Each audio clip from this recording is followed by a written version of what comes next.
Listening to Comic Reflections, Episode 8. I'm Nicholas Prom. And I'm Spencer Valadez. And I'm Sean Roof. Sean's our guest today, so yeah. Welcome, Sean. Thank you. All right, so I'm going to start off today with our webcomic of the week. Absolutely. And this is, there's one I discovered very recently. It's called Our Valued Customers. It's kind of a one-panel, family circus, Ziggy kind of. Okay. But it's, and unlike those, it's funny. No, Ziggy's funny. But Family Circus is the shit. It's my favorite comic. You broke the snow swears. I'm sorry.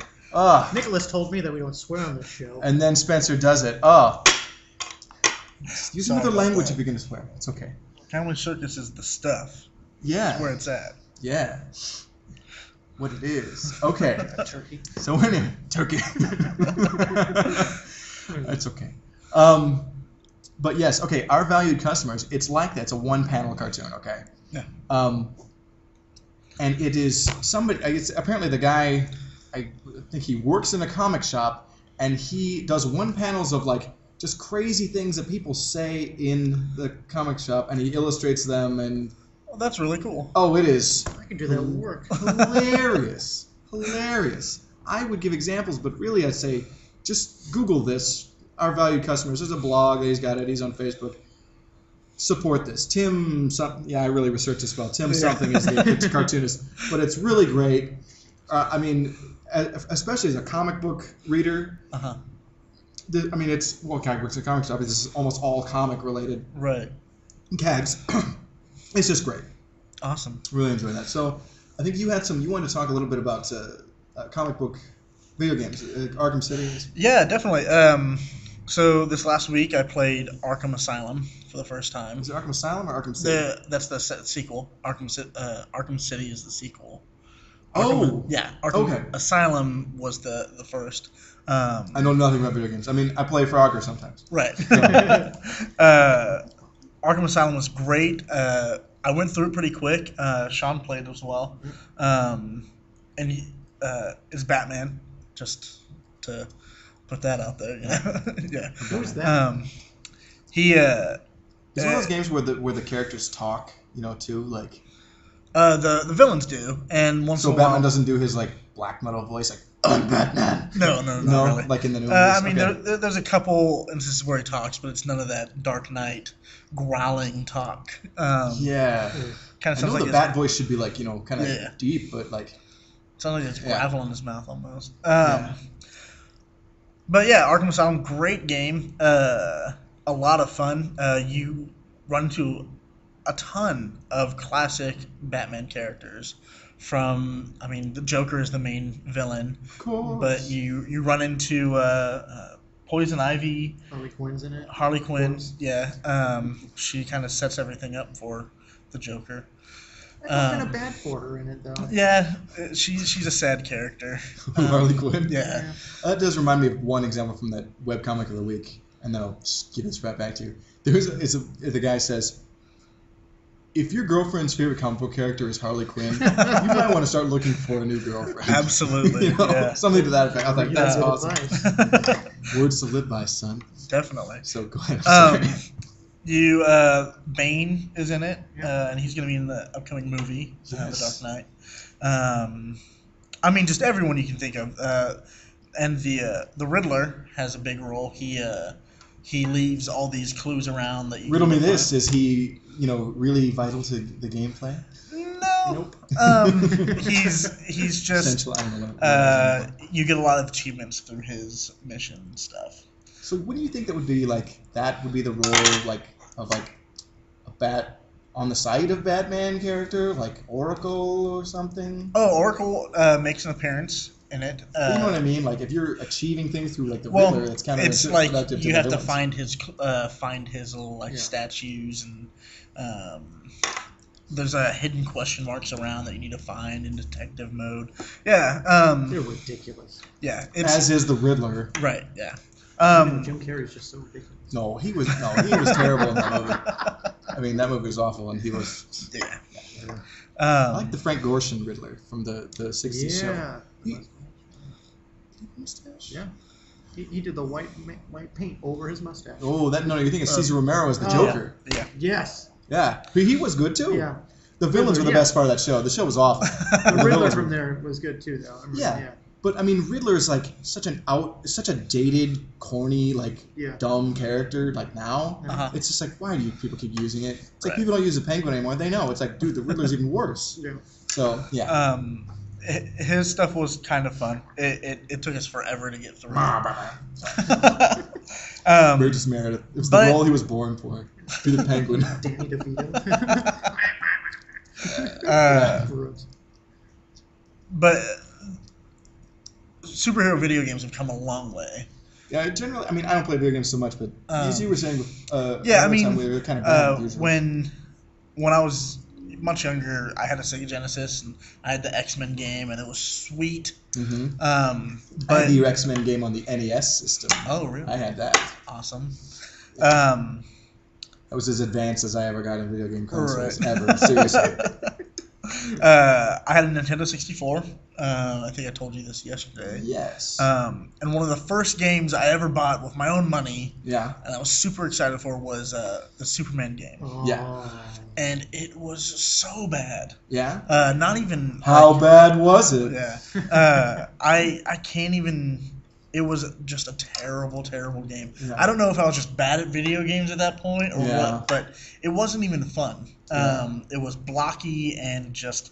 It was Nintendo 64. Yeah. That was good for GoldenEye, and that was about it. Yeah. But yeah, video games have come a long way when it comes to superheroes. Yeah. You have a ton of Spider-Man. Ultimate Alliance is a pretty fun game. It's Oh, I've heard Mar- about that one. Marvel characters. The second one. Is that an online one or is that a console game? That's a console. There is a online. Version? Or? Like you can team up with people online to Yeah. complete missions. Oh, okay. There's a. So it's not like DC Universe Online? No. Okay. Yes, that's what I was thinking. There is the DC Universe Online. See, that I've heard is rad. I've heard mixed reviews on it, Okay. but it's something I do want to try at least Yeah. once. You know, I mean, Sure. Well, you like video games, I mean, yeah. and like comics. There's a connection there. yeah, definitely. Yeah. And so, I mean, what I'm trying to get at is that definitely try to play, Yeah. you know, comic book games. If you don't like them, I totally understand, but definitely go out and try Arkham Asylum. I'm going to be playing Arkham City soon. Yeah. But yeah, Arkham Asylum, it was top notch. It's fairly open world. There are some follow the path areas, but I mean, you're gonna get that in any game. Sure. And there's a lot of people who like that, so Yeah. it's a good mix of both worlds. So Good combat system in it too. yeah, definitely. Gosh. This has got me thinking back. Like, you know, like I said, I was never a huge gamer, but I had the NES and I had a couple of games. I had the X-Men game, Right. which was one of those weird like bottom scroll from the bottom of the screen upward, and you go through all the stuff. Oh, But yeah. I wasn't crazy about games that did that. Right. So I think if it had been a left to right, you know, like Yeah. Bad Dudes or Mario, Right. I might have been a little more interested. Mhm. It was pretty fun.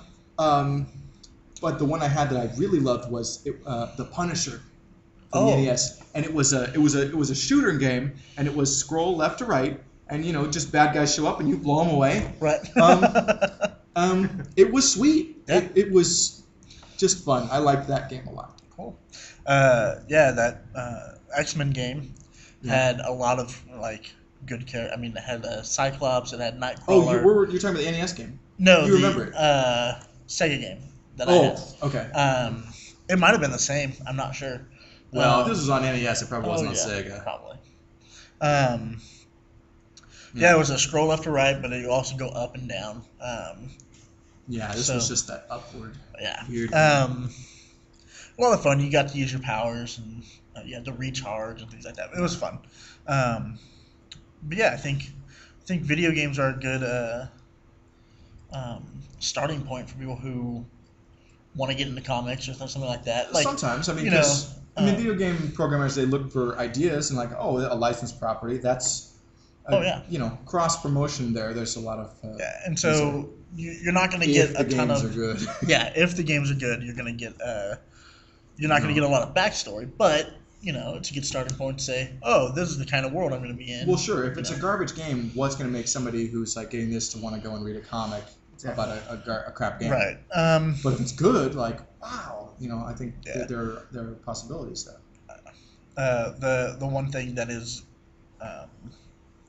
good about these games, they usually do major characters. So there are a bunch of Spider-Man games, and typically when a comic book, quote unquote, movie comes out, there's a game that goes alongside it. And so there's a Captain America game. There's I think there's an Iron Man. But aren't a lot of those kind of crummy because they're rushed into production to meet a release date? Arkham Asylum was not one of those. It was planned differently than when The Dark Knight was planned. Okay. And so it takes two different roads, and so they took a lot of time making this game, and you can tell from graphics and things like that. It's very smooth. Yeah. But yeah, a lot of games that come out when a movie comes out are rushed because they want to make that window of good money making time. Right, because at that time, if it's a hot movie, people will buy anything related to it. Absolutely. Have you heard about the Avengers game that they were going to make, and then they scrapped it? I didn't. No. So Skyrim, right? Think Skyrim. What is Skyrim? Skyrim, for those of you who don't know, is part of the and Nick is part of the Elder Scrolls series of video games, where it's first person, sort of hack and slash. Okay. Open world. You can do pretty much all you want. Massive open world. Yes. Okay. Huge environment, but it was along those lines, but with the Avengers. So it's first person, use your powers kind of thing. Okay. That they were developing, and then they canceled it for some reason, and one of the it wasn't alpha footage, it was like beta footage of actual gameplay got leaked somehow. Really? And those of you listening to this, you can go online and find YouTube. I watched on YouTube, and it looked awesome. Really? It was like Iron Man, Hulk, I think Captain America you could be. But it got scrapped, and it looked like it could have been a really good game. Wow, that's disappointing. I'm always looking for open world games, and I've always wanted a superhero open world game, and I feel Arkham Asylum has come closest to that. Mm-hmm. So is DCU Online, is that an open world? Fairly, yeah. I'd say probably. It's a MMO RPG. All those games are based off of WoW and stuff like right. that. Yeah. So okay. They're all pretty big open world. But yeah, I'm excited to see what comes up next. I'm excited for Arkham City. I haven't played it yet. I should have a while ago. But how dare you have a life? Yeah. But yeah, definitely go check out Arkham Asylum and Arkham City. They're great games. And they're comic book games, so it makes it even better. It's a hard thing to do. I can't believe I did that on the show. Yeah. Which is you're targeting our. I know, right? And I found this out. I told you the other day. If you do the comic book guy impression in the comic book store, it is the equivalent of playing Stairway in the guitar shop. It's not to be done. Or the karaoke bar. Oh yeah. We watch karaoke. We do not participate. You watch karaoke. We watch karaoke. Okay. And karaoke for our Japanese friends. And a drunk guy got up and sang "Stairway" the other night, and it was. Oh man, it was terrible. It was man, bad. One of the worst ones was some drunk guy with a sweet stash, because he was from the '80s. Right. Burt Reynolds? It wasn't Burt Reynolds. This was Mini Burt. Okay. Mini Burt. He was a littler guy, and he had the old kind of professor-y overcoat, you know what I'm talking about, with the patches in the corners. But he was drunk, and he sang, I'm using air quotes, "Screaming in the Night" by Crocus. Oh, you ever heard that? Screaming in the night. And this guy could not sing at all. Yeah, he was no Mark Storis. Or Storaci, I don't know how you say it, but Crocus was okay, but this guy was not. But anyway, we should move on. It's a weird tangent we went on. I know. Sorry about that. So let's move on to what we've been reading this week. Yeah, do you want to start that off, Spencer? Yeah, I read more this week than I think I have recently. Well, that's good. Yeah, definitely. So from the New 52, I read 7, 8, and 9 from Justice League. Okay. With short story. There's this serialized Captain Marvel Shazam backup story that's kind of happening now. That was the hook to get me to start picking it up. Yeah. I love Captain Marvel. I'm reading them and they're good, but like I keep reading them because of the Captain Marvel Shazam side story towards the end. Yeah, the backup. It's weird though because they're changing the origin. They're doing weird things, and but Jeff Johns is writing it, and anything he writes is great. So I'm like, all right, I will read this. Right. I mean, they've got a different spin on Justice League too. Yeah. New 50, everything they've changed them. Some things are good. I've heard the Batman books are excellent now. Yeah. Those are something I do want to pick up as the Batman. I was so mad. What they do with the Challenges of the Unknown. It was just awful. Oh yeah. Yeah. They turned it into like a reality TV show thing. And they made it was like their original origin was like they were these 4 kind of adventure guys. They were going to do a TV special. Okay. And they crashed into a mountain in the Himalayas, but they all miraculously survived unscathed. And so they decided to team up and form this team of adventurers, the Challenges of the Unknown. Oh, okay. And they would all these science fiction adventures. They'd fight supervillains, they'd fight giant monsters, and they were just 4 guys. And they were like, one was a wrestler, one was like a pilot, one was like a something, and one was like a real sciencey guy. Okay. And anyway, one of them in the New 52. They had them they all survived except for Ace, who they thought was dead and then wasn't. He became this like psycho murderer and like went after all the people that survived. Weird. And they had some weird thing where they survived the crash and they were like in Shangri-La or something, and then went back to their normal lives. And then Ace was coming back and killing people. I'm like, this is awful, awful. Jack Kirby is rolling his grave. Right. So yeah, I didn't like that. I was so mad. Yeah. So yeah, I mean, I don't want to ruin these Let's just talk yet. about them. Let's do it. Come on. So we have. Here we go. We jump into the villain's journey, and wait, which issue is this? this is issue 7. Okay. The villain's journey. Oh, that's the story. Yeah. Okay. Yeah, the storyteller. Sorry. And there's these creatures, spores, attacking people, and Justice League bursting on the scene. The newest addition to the Justice League is Cyborg, right? Right. In this continuity, it's like he's a founding member of the League. Right. Because it's all rebooted. I remember previously he was in Titans, wasn't he? Yeah, he was in the Titans, where he belongs. I just don't think he's Go back to where you belong. No, and look, it is not a race thing. It's just I just I never. didn't say a race. No. Well, when you say where you belong in that voice, it's like, come on, Toby Keith, be cool. But no, I just think Cyborg is not A-list material. And Justice League are the A team of DC Comics. He's gonna be their BA now. BA Baracus. I think he's a clever use by the author and artist. He's able to just tap into computers, and he's able, They definitely make him very useful as like he's their tech guy, and they should have a tech guy. Yeah, and so with him as a tech guy, Batman as strategist. Everyone has their roles in the league, and I like that. Yeah. And so, I mean, we have the classic Aquaman, Batman, Flash, Wonder Woman, and Superman. Green Lantern. And Green Lantern. Giant locomotive blowing through these I know, spore. like the green... He's so clever. Yeah. I love the scene where he's like, it's raining, and then like he's got umbrellas over everyone, and Aquaman's like, I don't need the umbrella helm.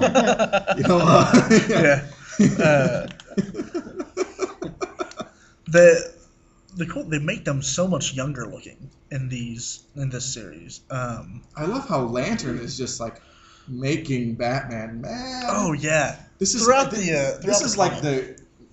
the Ryan Reynolds, Hal Jordan, you know. But it's okay. I mean, this is a different spin. We had the other Hal Jordan for 40 years or more.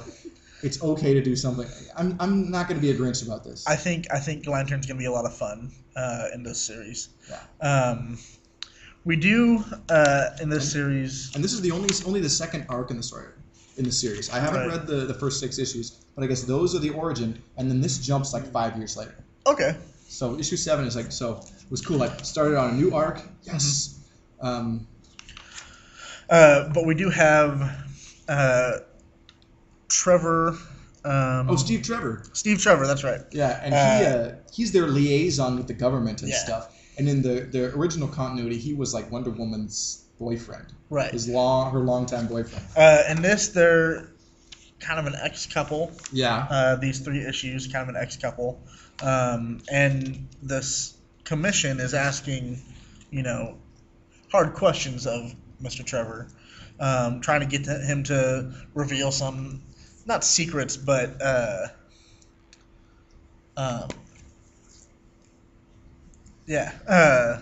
Windows 98 on the Yeah. Hey, it's cool.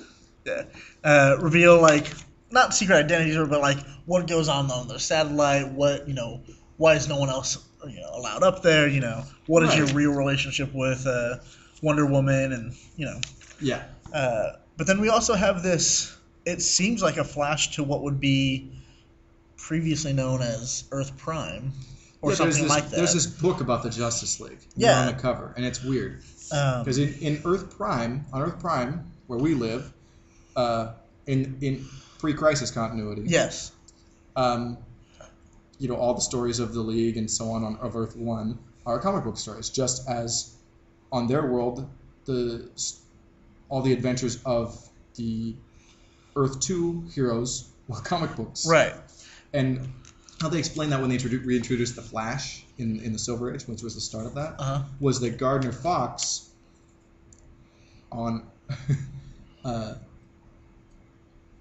dreamed the Earth 1 version of Gardner Fox, who was a comic writer on Earth Prime. The Earth 1 version of Gardner Fox dreamed the Earth 2 adventures of Jay Garrick. They came to him in a dream, and he recorded them. Oh, okay. So that's kind of cool. Yeah. Jay Garrick, the Golden Age Flash. So we have this jump to kind of this cryptic story of from an unknown person, but it reveals that the only way to get to the Justice League and to kind of bring them down is through Steve Trevor. Right, because they're unstoppable. I mean, people want the people of the United States want the League to take over the government. Yeah, and so that's an issue. Yeah. And then we have, after that scene, we have it seems like the League are oblivious to that. Yeah.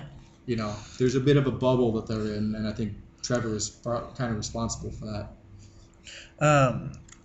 We have a jump to the beginning of the Shazam story arc, the Captain Marvel story arc. Random guy is walking down the street. He gets into an elevator, and he's transported to somewhere else. There's not really real information about where he is. This is the Wizard Shazam's cave or whatever. I don't know if you read the original Captain Marvel stuff. And so he is looking for a worthy, someone of being worthy of the power. Right. And he can't find him. Right, because he made the mistake, years before, hundreds of years or thousands of years previously, giving that power to Black Adam. Yeah. Who was corrupted by that power. Yeah. And so we jump 7 months later in Philadelphia, and to this kind of orphanage. We did get a little peek with Dr. Savannah. Oh, yes. Who is the primary adversary of Captain Marvel. I like how he's he almost looks like Lex Luthor, and he looks like kind of bulkier, rather than the very short, kind of hunched over little old man that he was. So that's cool. Yeah. I'm really enjoying the art on this. Yeah. It's very familiar. It's very lifelike. Yeah, it's really cool. So we jump to Philadelphia, and there's a small orphan boy named Billy Batson, who is, talking with these foster parents. He wants to move in with them. They seem nice, but as soon as they leave, he kind of turns. He's a little brat. Oh yeah, and it's just so weird. This really was jarring for me because the original Billy Batson was such a sweet kid, and that's why Shazam chose him. He was pure-hearted and and good, even though he was an orphan and all this stuff. He was so honest and just all this great stuff. And this Billy Batson is a bastard. Yeah, he's a little punk. Yeah, and so it's going to be weird to see where it gets to how is the Wizard going to choose this kid? Yeah, because that's coming. Something's going to happen that's going to transform him before he even gets the power. Yeah. Or is he going to fool the Wizard? No. But yeah, he's he runs away from the orphanage for a little while. Gary Frank is the artist on this. I know I've seen him do something before. Right. I like him. And Jeff Johns writing it, so it's gold. Yeah. It's gold, Jerry. Go, Jerry, go. And so it kind of ends without much resolution. Right, and this is going to be the serialized backup story. Yeah. In Justice League. And so then we move to number 8. And so on the cover is Green Arrow, who is a favorite of mine. And I enjoy him. Sean's making weird gestures over here. What is it? Green Arrow's good. He's good. He's good for you. So we start off with Green Arrow. I mean, we start off actually with Steve Trevor being talking questioned to the government again. Yeah. And he kind of tells them, look, you're in trouble because the people, they don't like you very much. They want, the Justice League in charge. Mm-hmm. You guys need to watch yourselves. He's telling the government that. Yeah. I love that. So, they want a plant in the League. Yeah. And they want Green Arrow to be that guy. Yes. This is prior to that, though. With what is prior to that? They want a plant, and coincidentally, Arrow wants to be in the League. Yeah, and so Arrow's running around. You see him, jumping and shooting and things, and he kind of shows up and tries to help them with. I think it's Amazo. Yeah, the android is loose. Yeah, and so how much Amazo gets used and mentioned on this show. But yeah, he kind of shows up and tries to help them out. And the Leaguers are kind of standing over the remains of Amazo, and in comes Green Arrow. Sorry. Yeah. And said, no, I helped, and there's an arrow sticking out of Amazo's leg. And they're like, why are you even here? We don't like you. Go away. Yeah. Basically. You can't play with us. Yeah. And shoving him off, the Green Lantern shoves an arrow into his chest. Not to hurt him, but just push him off. Yeah. And they jump back to the satellite, leaving Green Arrow a little upset, you know. It's so funny because in the original Justice League, I think it's issue number 5 or 6. It's early on in the Silver Age. It's like Green Arrow was the first additional person they brought into the League. Right. So here it's funny. Yeah. They didn't. We jump a week later. They're I guess the only difference in the original lineup in this version is we don't have Martian Manhunter. We've got Cyborg. Right. He is mentioned. Yeah. Yeah, he's going to come in later. We did see a little glimpse of him. Yeah. We're on a plane, and I think it's crashing, and there are villains aboard, and the Justice League is fighting there, and out of nowhere. Do you know what villains there were? I'm not sure. Or was it just like kind of? It looked like they were all the same guy. The Court of Owls. Oh, so it's probably like a Serpent's. It's like a Sons of the Serpent kind of group. Like we're all wearing the same uniform. It mentions super villains. If you want to know more, read the comic. Read Batman number 8. It's on sale now. A month ago. Yeah. Okay, this was a month old, but yeah. And so we're fighting on the plane, and somehow Green Arrow has made it aboard, and he's launching arrows like usual. Again, trying to help. Yeah, and the plane, there's an explosion. The plane starts to crash. Everyone makes it out because of Green Lantern being the great hero that he is, saving those who can't fly. Yeah. And again, they give Green Arrow the shove off. Yeah. Leaving him middle of nowhere. So get out of here, guy. Yeah. Go And one more time, a week later after that, there's another group of villains who I'm not recognizing. I don't know. They're just some group of bad guys. Yeah. I don't know who they are. And again, the Green Arrow tries to help, and Aquaman gets in his face. And there seems to be bad blood between him and Arrow. Yeah, I didn't pick up on that because it didn't seem like they had a specific tussle earlier, or if they're all just like he's sharing the groups thing like, dude, no, get lost, or if maybe he appeared in Aquaman's book. Maybe, I'm not sure. Because I haven't been reading Aquaman's solo book, which I heard is great right now. Is it? Yeah. Okay. I've never been a big fan of Aquaman. I have to be careful what I say about.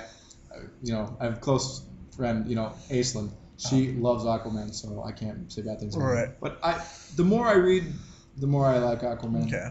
Maybe I'll just have to read the new stuff. And you can't judge him from Super Friends, okay? Okay. Because in those he just kind of stands around in the corner until water becomes part of the story. Right. He wasn't really a great choice to have on that show. Should have had somebody that they could use all the time. Like Hawkman. So we jump. Green Arrow's. Sorry, I got Super Friends stuck right now. Okay. Green Arrow is angry. He wants to join the League, and they're just rejecting him over and over. He used to let him play. And so he goes back to his hideout, apartment, whatever it is. Mm-hmm. And there is Steve Trevor. Steve Trevor. And he offers Green Arrow. No Steve Trevor. He offers Green Arrow an opportunity to join the League. Oh, not to join the League. For a special assignment kind of thing. And Green Arrow accepts, and so I have a feeling he's going to be kind of. He'll be coming around. We'll see him again. Yeah. Although we didn't see him in number 9. Just spoiler. He doesn't show up in number 9. Right. But maybe he'll come up further in that arc. Yeah. As it's developing. So. And so we have the heroes kind of talking about maybe letting him in, maybe. And then Batman and... They're talking about maybe expanding the League. Yeah. And Aquaman's like, not Green Arrow. Yeah. Batman has a great line, I can't believe I'm agreeing with him, but Green Lantern's right. And then later on, Green Lantern says, I can't believe I'm saying this, but Batman has a point.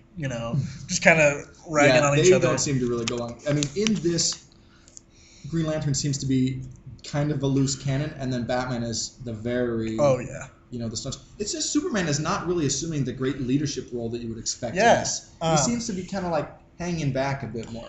I'm going to be honest, I kind of like that. It seems to be like a less experienced Superman, even though clearly he is. Yeah. I mean, they're at least 5 years in.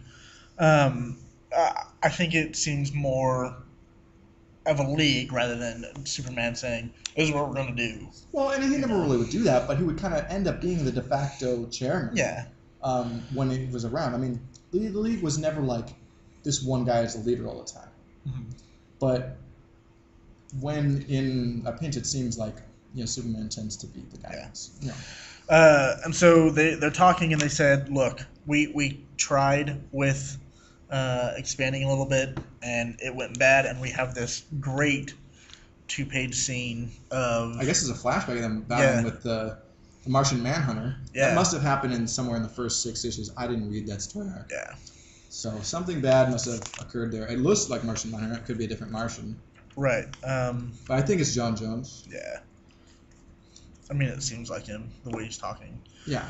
And then we have another jump to the Shazam story arc. Yeah.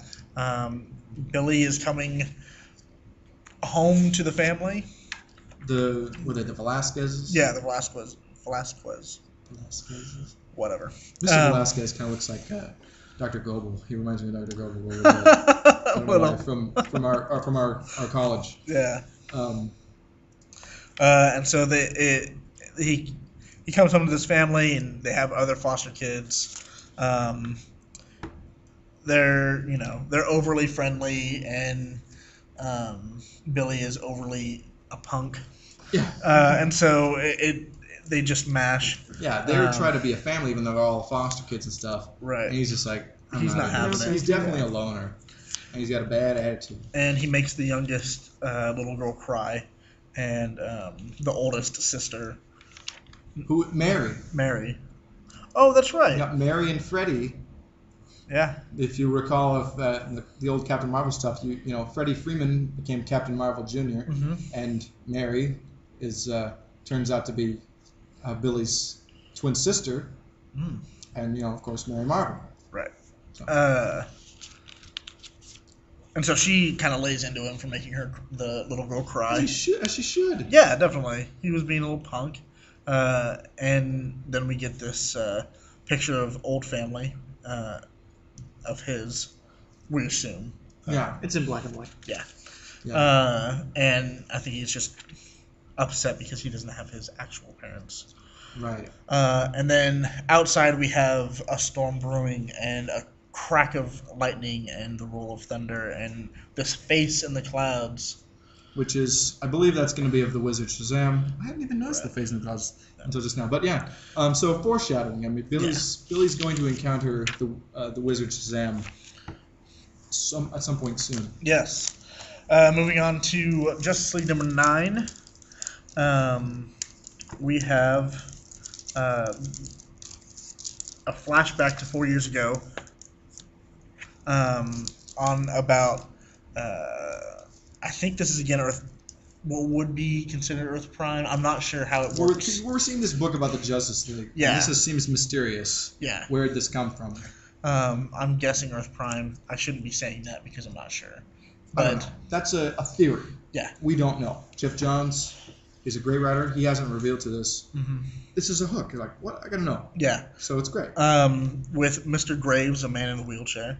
And Seems terminally ill. Yeah. He is terminally ill. He is licensed to ill. And so we get a name to go along with the pen of the guy who was writing about. Yeah, so we know it's this guy. We don't know anything about him yet. We're slowly getting some information about him. So we find out that he's terminally sick, and there's nothing he can do for the doctor can do for him. There's a doctor in the room. Sorry. His personal physician. Yes, and so Mr. Graves, being upset, turns and shoots his doctor. Yeah. And so, well, because he suggested, basically going to Kevorkian. Yeah. Because there was nothing else he could do for him. He thought the League could help him. We don't know why he thinks or wants that. But the League can't. And it's just an ad. Yeah, I was so confused. I was like, what is this? There's this ad that they've been running in a lot of the DC books for something Ninja Warrior, and it looks like they cut to an ad you're watching on television in the comic or something. Yeah. You're like, what? This is just an ad, like the old Hostess Fruit Pie ads in old comics. You ever seen those where it's like Captain Marvel, save the day for Twinkies? Oh, really? You ever seen any of those? No. No, really? Not yet. Or there's loads of them with Spider-Man and Batman and stuff. This is shocking that you don't know what I'm talking about. But I mean, it can feel like the art has changed. Yeah, I don't know. It looks like Joe Majuri era. Get out of here, Battle Chaser. So we jump to present day, and Steve Trevor is frustrated. He's getting a few drinks. He's had a few drinks already. And the paparazzi, because they know who he is, they're bugging him as he's leaving the liquor store. Yeah, just giving him a bunch of crap for being dumped by Wonder Woman. Asking him if it had anything to do with Batman or Superman. Kind of. Oh yeah, just insinuating all kinds of stuff as the media tend to do, as is the want. Right. And so we get word that the key has escaped, or has broken into Arkham Asylum. Yeah, which is great. And so, although I gotta say, it's just a little side thing. Boy, I'd sure rather paparazzi stories were about Steve Trevor than Kardashians or yeah, definitely or Lohan. Yeah, definitely. If only this were real. Anyway. So the key is broken into Arkham Asylum. Yes. And he's really dangerous because he can use your own mind against you. Yeah, he's got mind control-y powers. And then I feel like I just read his profile on the old DC Who's Who in DCU. Oh yeah, and it's just floated out of my skull. Oh, bummer. I know he has like mental powers. So. Yeah. And we keep getting this kind of we get a couple flashbacks to kind of painful time for a couple of the heroes. Like Batman and Batman Superman. goes. There's a couple scenes from him repainting his room as a child after his parents had died, and Alfred saying, "Hey, it's your favorite color. I don't have a favorite color anymore." And then Clark Kent getting picked last. Yeah, and he's so gonna hide his powers all stuff as a kid. Yeah. And so they go to Arkham Asylum. Flash forward, we see the League busting into Arkham Asylum. Superman fighting Clayface. And which I've seen before. The key is like hiding on the floor. When they find him, he's like in the fetal position. It's like, please lock me away. Lock me away, So I believe this is the influence of our yet to be revealed villain. Yes. And it's like the key was a Major League villain, so it would lead us to believe that this villain that's coming up is going to be a big deal. Yeah. And so Green Lantern and Flash have captured Who was a Major Disaster? Weapons Master. Oh, Weapons Master. Yeah. Excuse me. And again, we get word that he's been used against, or he's been used by this mysterious. Oh, okay. So he was villain. A hired hand. Yeah. Okay. A hired gun, I should say. Yeah. And then we have that villain has captured Steve Trevor. Yes. And he's like, "You're gonna tell me how to get to the League satellite, or I'm gonna kill your family." Yeah. Slow. In front of you, and then I'll kill you. Yeah. And so he just says, "Okay, I'll tell you." So, and I think this villain is. This is either. I have a feeling that this is not someone that was in previous continuity. I think this is an all-new adversary, or it is someone who was a hero. Oh. In the past. Look closely at the. Sorry, look at the eyes. Look at the collar and look at the eyes. I have a feeling this is either Martian Manhunter or Malefic, whatever, the evil Martian guy. Malefic or something. Malefic is kind of, but they spelled all Arabic. Right. To be like clever. Yeah. Because it's Martian. Whatever. Yeah. And so that ends this story with Justice League, and then we jump to the Shazam arc. Yeah. And the kids are waking up for school. We learn that Freddie. Yeah, they go to school. We learn that Freddie Freeman is like kind of a con man. Kind of He's kind of a little hustler at school, like getting doctor's notes and stuff for other kids. This is where he gets his dough. Yeah. So on the walk home, Freddie and a couple of the other children start getting picked on by this group of brothers. Who are like the rich kids. The rich kids. Rich kids. Yeah.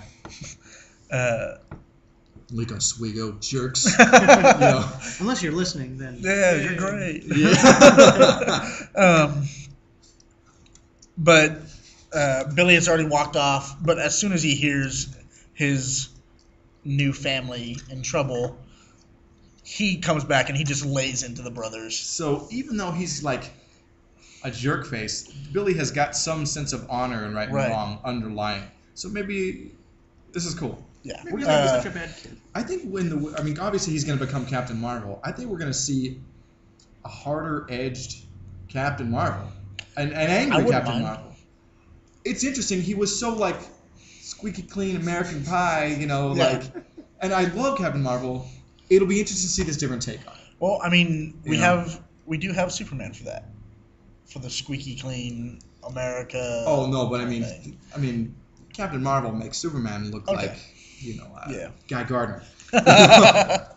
And so we have Billy saying, "I don't like bullies," but he's caught fighting by the principal or teacher or whatever. And they try to make it like he started it because the kid's dad is some important guy. Yeah, walks in, It's like Richard Branson kind of. Yeah. What is that? I know that name. He owns like Virgin Mobile Oh, or something like that. Yeah. Oh, he does. This guy does look like Richard Branson. Yeah. Probably who his dad is.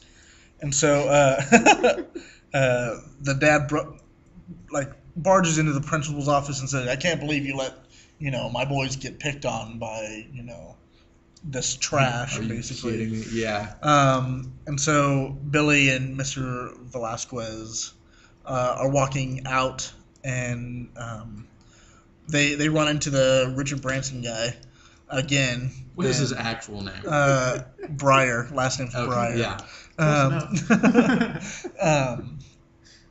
And Billy stops Breyer and says, "Look, your boys. They're brats. You better make them leave us alone, or they're just gonna get it again."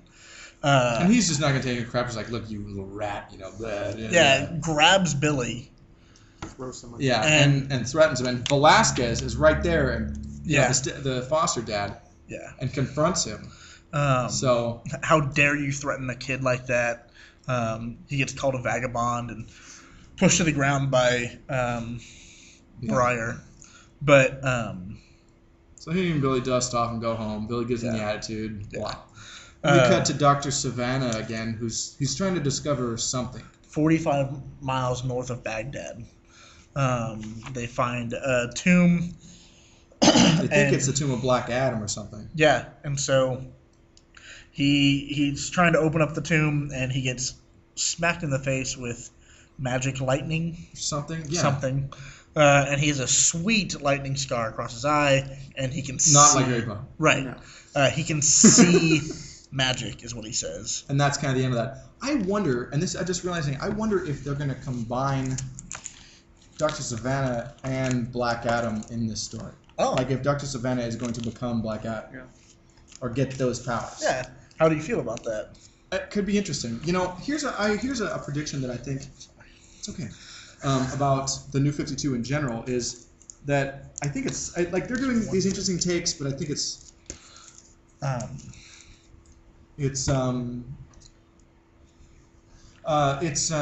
what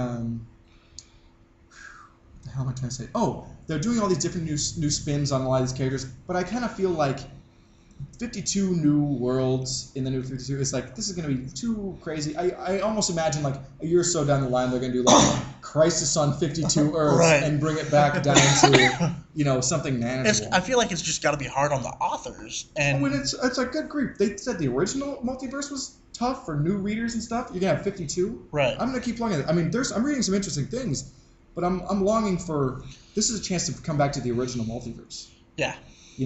Maybe not all those, but it's like they could do like Earth 1 and have Earth 2 being like the original Earth 2 and like all the kind of acquired properties like the people that were on Earth X, Earth 4, if they could Earth S. they could bring it down to like 10 Earths. Bring it down to 2. Yeah.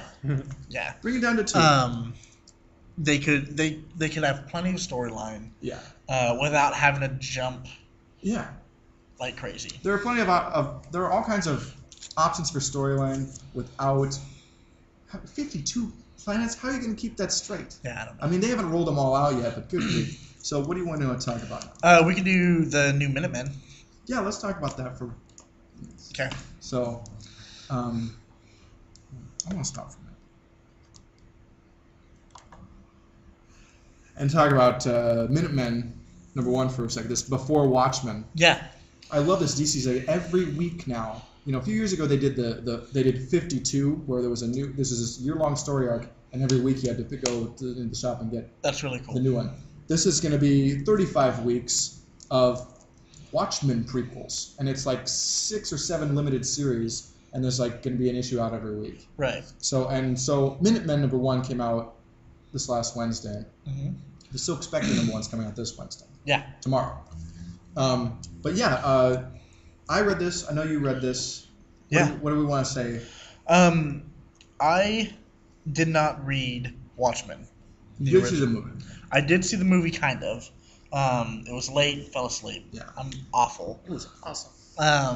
Sean, have you read Watchmen? No, I started to, but it was someone else's and they needed it back. So Right. I finished it. Yeah. So I've read it a number of times. I know you've got it Yes, I have it on reserve from the library. So I might have it here today. But having read this doesn't take away. This isn't spoilers. None of this should. It's all prequel. Right. It's all before that story. Yeah. But I, having read this, enjoyed it more having read the original Watchmen. Uh-huh. This is great. There's a lot of naysayers who are like, oh, how dare DC come out and do new stories with these characters. But it's like, are you kidding me? Nearly every comic property ever has been written and drawn new stories beyond the original creators. Right. And why should Watchmen be different? Why? Because Alan Moore is a douche, and like he's just arrogant. I mean, he's great, but he's like, dude, you're out of your mind thinking that you. Kanye. Yeah, he is the Kanye of comics. Yeah, it's so crazy. But anyway, this is really fun. Did you want to talk about this a bit? Yeah, I mean, you get an insight on, I think it's the original Minutemen. Yeah, of the 40s. 6 of them. I think there were 8 of them actually. Oh, there were 8. Okay, but you get mini stories in each. Yeah, you're getting it's Hollis Mason, the original Night Owl. It's just kind of talking from his book and reminiscing and under the hood. Right. And kind of giving a little more of his recollections of the original Mystery Men. Hooded himself and Hooded Justice, the Silk Spectre, Captain Metropolis, the Silhouette, Mothman, and the Comedian. So yeah, 8. Yeah. I might be forgetting something, but it's okay. Yeah. Anyway, and yeah, a little bit on that, and it's cool. I mean, I love the art. I love Darwin Cook, who I know I've read something else. He wrote and illustrated this, and his art is so classic comics looking. Yeah. Yeah. I wanted to say that it looked old. I don't know if that makes sense. I mean, I love how the presentation is. It's very crisp, and the way it's inked and colored is really vibrant. But it looks like you're reading. It looks like you're looking at Silver Age comics. Yeah. His style, which I love, because you know how much I love Silver Bronze Age comics. I love that stuff. That's the best. Art and story wise, I mean, it's just classic stuff, and I love seeing that artistic approach to this, especially because these are like, characters from the 40s. I mean, and the Minutemen are so like the Justice Society. I think it's great. It's the perfect. Yeah, it's great. And I love artists who are also a writer. You know how much of a fan of John Byrne I am, and he was another guy. He many of the books that he was doing the art for, he was writing. Wow. Like when he was doing Alpha Flight, he was writing all of those. When he did Fantastic Four, he was writing all of those, and a lot of his stuff. And it's great.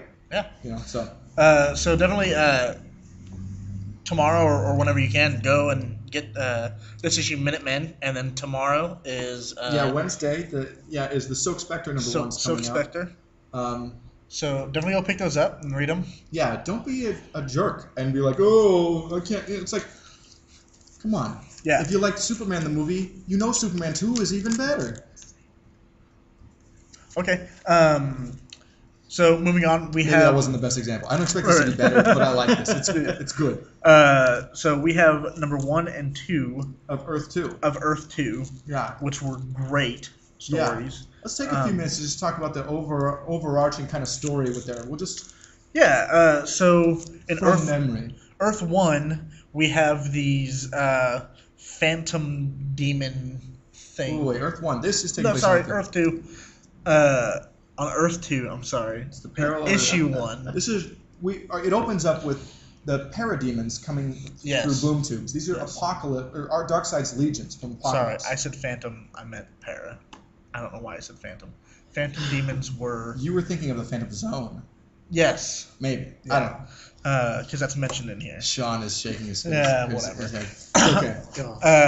They're coming through, and they've just invaded Earth. And it seems like they've been at war. Yeah.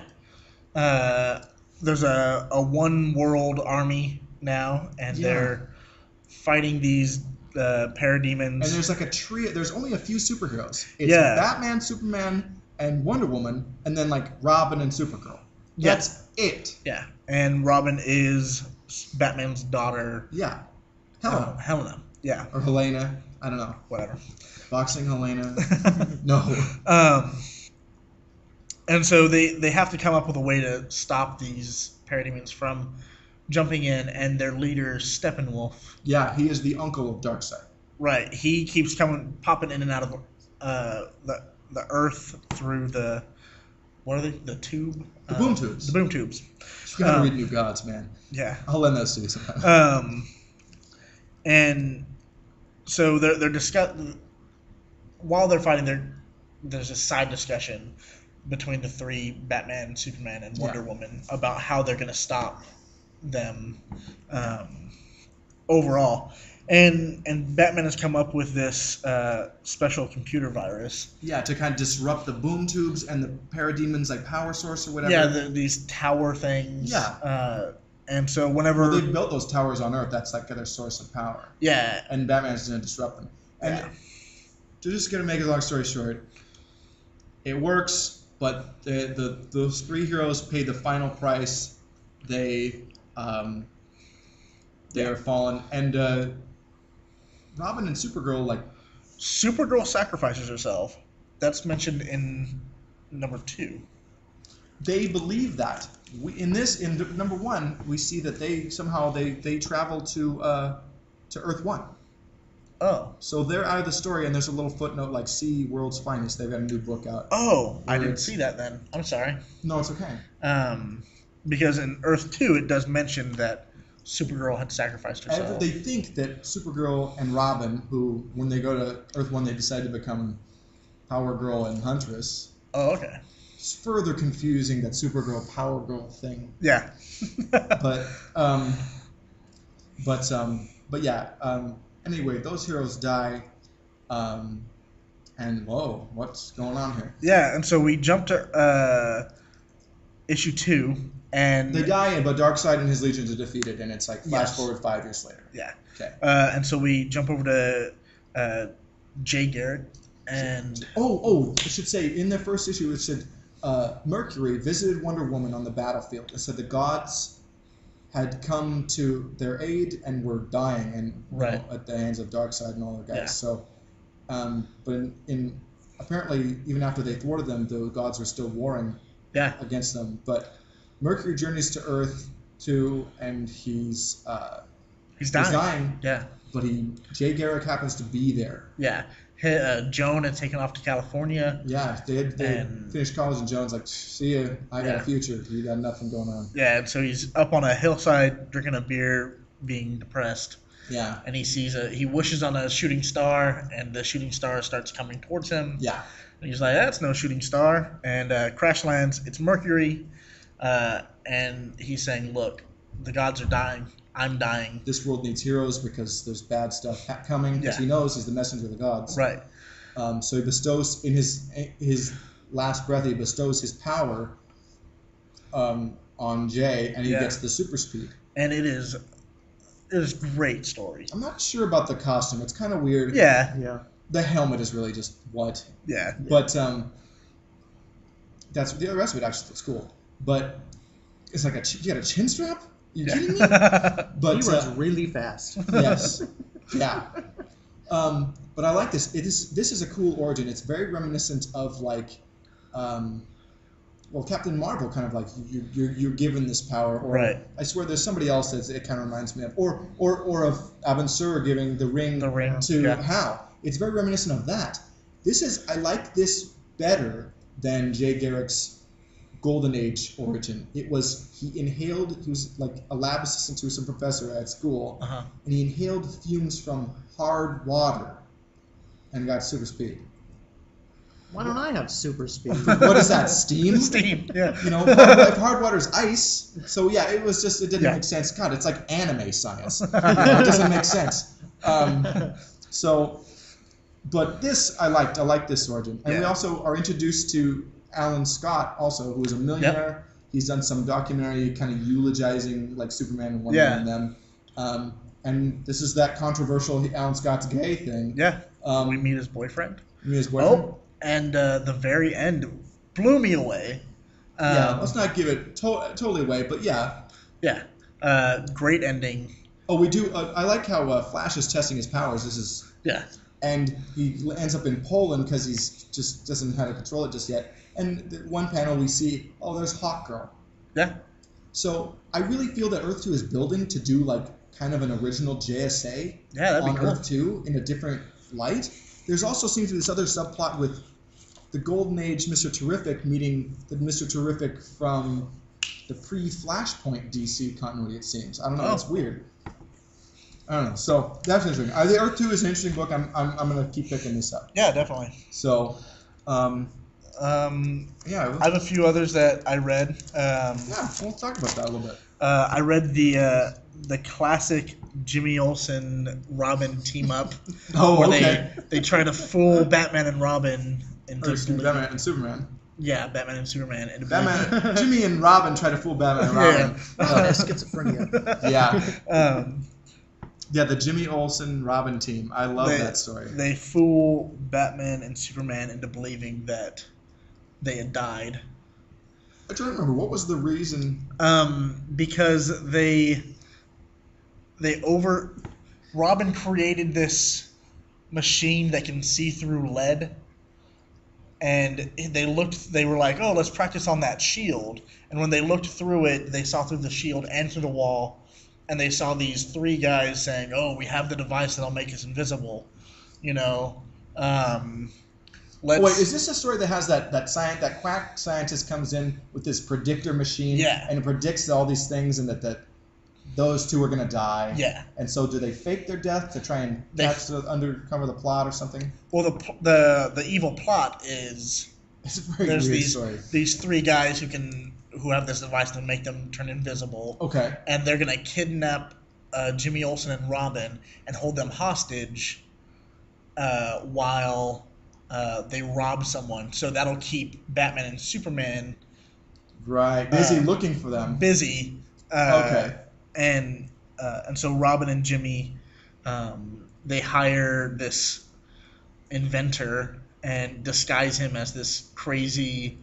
And so they made the predictions come true because they planned it. Okay. So Robin was doing a balance act, dressed up as a bird, and falls but catches himself because he's a great acrobat. Yeah. He disguises the Batwing as a spaceship with. Right. And then paints it like lead. They had lead masks. Of course, so Superman couldn't see any of this. Yeah. Because Superman can't see through that. I love that. It's just a weird story. I'm just thinking, somebody listening to this doesn't make any sense. It doesn't, but it is a lot of fun. When you read it, the way they would do a lot of these stories is you think this is happening, and then in the end they reveal all this goof. So what? Yeah. And I mean, in the end, Batman and Superman knew from the beginning. And they were playing along Jimmy and Robin. Yeah, because Superman saw Jimmy Olsen's fingerprint on the coffin that they buried. Right. And then that's right. Yeah, it was ridiculous. It was. But it's memorable. It's bizarre. DC would do so many of these weird stories in the Silver Age. Yeah. And then I read about where Green Lantern got his oath. Oh yeah. That was fun. Well, Hal specify the. Yes, Hal got his oath. 3 different little stories that he told. Pieface, the Eskimo mechanic. Yes, Pieface is one of the less offensive racist right. sidekicks. I was just thinking about some of these racist sidekicks. The stereotype sidekicks. I think, the Blackhawks, they had Chop Chop, the Chinese cook or whatever. Yeah. Who was really bad. The big teeth and the bow and his hair and all that stuff was really bad. Yeah. And then, of course, the Spirit had the little black boy, Ebony White, who had the big lips, and just really bad caricature. But it's so funny that I actually I read some story that the NAACP thought, white people thought, how racist, when the civil rights came. Uh-huh. The NAACP actually thought it was great because he was a high-profile black character and he was really helpful and he was a close friend, to the Spirit. The Spirit never talked down to him or used him to laughs. He was a little cartoony, but yeah.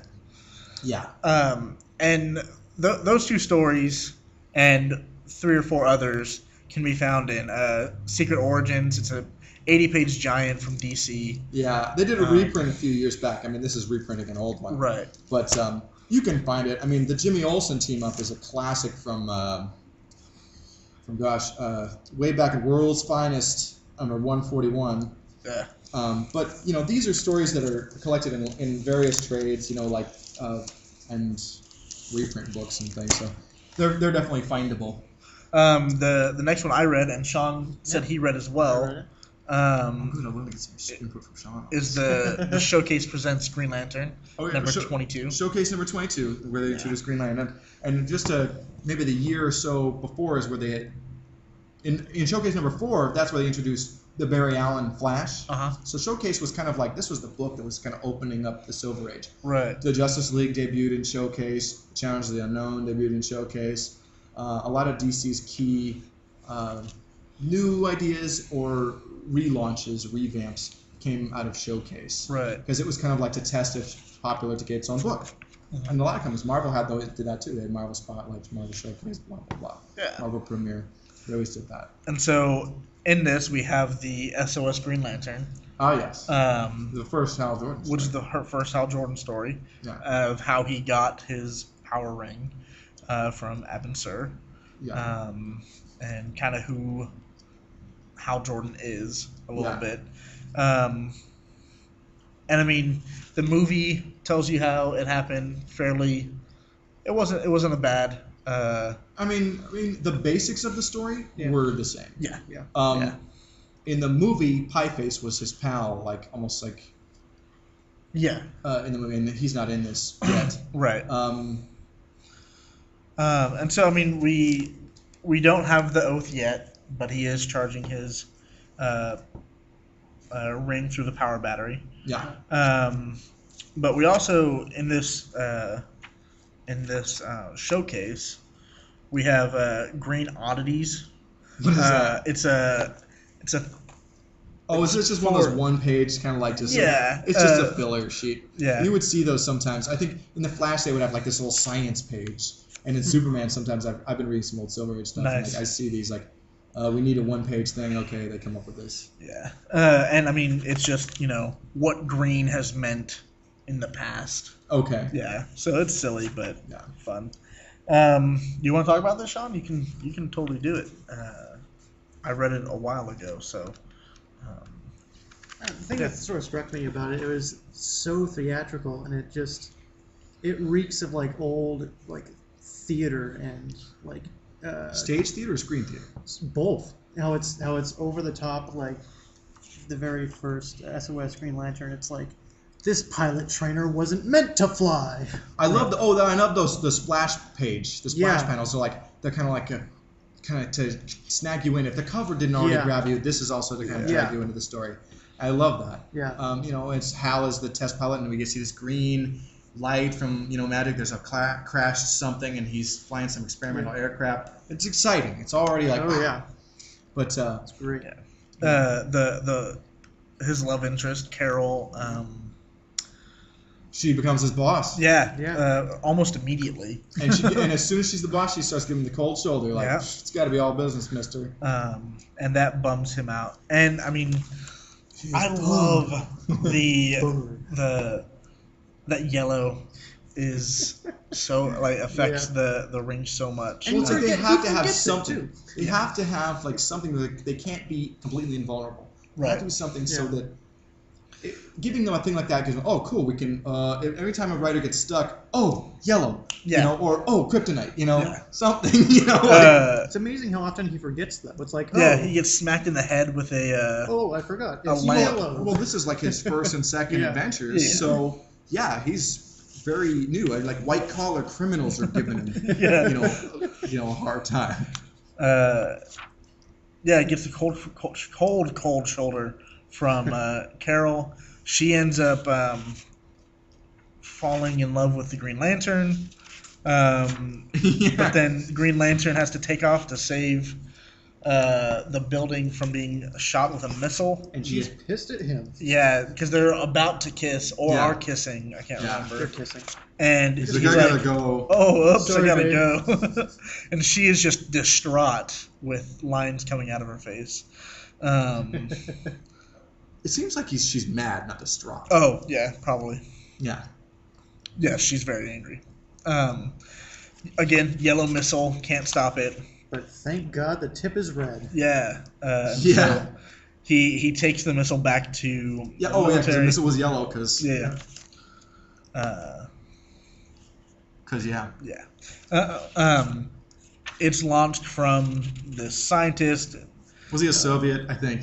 Yeah, so I think something like that. It looks like the island. Vladimir Ilyich Ulyanov. Yeah. And so after he's captured the villain, he goes back to Carol and he's like, "Hey, baby, I'm sorry I had to leave." And she's like, "If you don't know what was wrong, I'm not telling you." It's like, I just saved the world and stuff. Yeah, you almost died, but I saved you.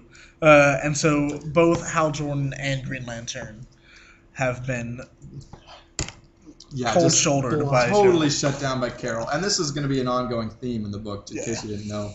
I want to say, who is the artist on this? I don't think it's Gil Kane just yet. He who kind of became the classic. Oh no, it's Gil Kane, and he is generally regarded as like the definitive Green Lantern artist, classic. So yeah. Yeah. The final thing I read is Green Arrow, and I think this will lead into our conversation for next time. Yeah, next time I think we were going to talk a little bit about compare and contrast between Green Arrow and Hawkeye. Yeah. So we get a JLA, Avengers, and all kinds of. Yeah. That should be really good. And I mean, they're both archers. They're both, you know. Oh yeah, they're very similar, but there's some cool stuff going on there. Yeah. The final thing I read is a Green Arrow. This collection of Jack Kirby Green Arrow, early Green Arrow stories. I didn't read all of them, but a few of them were just great. The Arrows of the World story, where he meets like other he archers invites other Green Arrows from around the world to a little convention. And I'm glad we never see them again. Yeah, because it's so ridiculous. And there's an imposter, and he catches him because he was from England, but in England they don't use dollars, they use pounds, and yeah. Oh yeah, some language split up. Yeah. The guy he just wanted to take out these crime fighters. Yeah. The next story I read was the Super Arrows. Is that Green the one Lantern from the future? Like they have yeah. Isn't it Green Arrow and Speedy get visited by a fan from the future? No, they start getting gifts, and these people from the future are like, "Hey, we can send things back.